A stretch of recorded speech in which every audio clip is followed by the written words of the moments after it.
Welcome back to Top Repairs. Today's topic, I'm going to show you guys how to fix P0333 Knock sensor 2 circuit high bank number 2.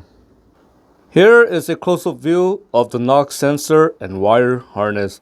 Now, if you're getting P0333 code, it means that there's going to be some sort of issue on bank number 2.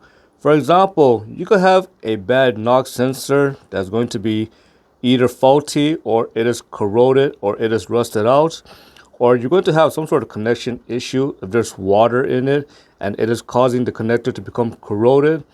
Or you could have a wire issue that maybe the wire harness is probably broken on the inside due to engine heat. Or you could have some sort of connection issue as well. Before doing anything, I always inspect the wire. And again, make sure it is not broken, because engine heat can cause the wire harness to become brittle and it can cause it to break.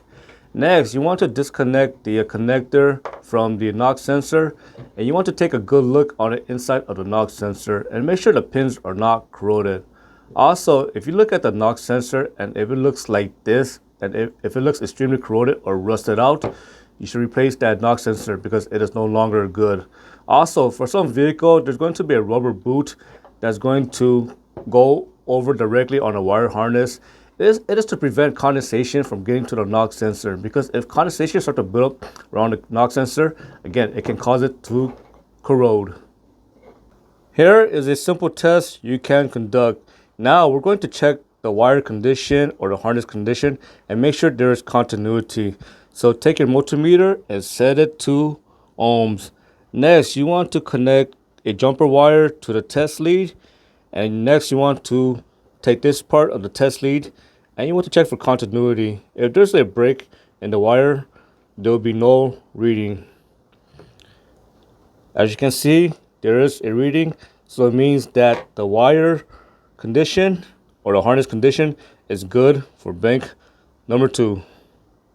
And of course, I always check the wire condition for bank number 1 as well, because as you can see, this harness is built together as one assembly and it has connector for bank number 1 and bank number 2. Next, let's test the knock sensor. So the knock sensor, it is a piezoelectric sensor, meaning that it will generate a small amount of current when it detects a knock.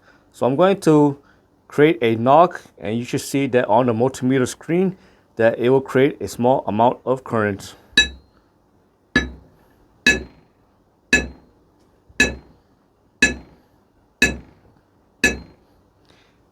As you can see, that knock sensor, it is producing current. As always, make sure to take that reading and compare it to manufacturer spec. I hope you found that lesson useful. As always, thank you for watching and subscribe to Top 5 Auto Repairs.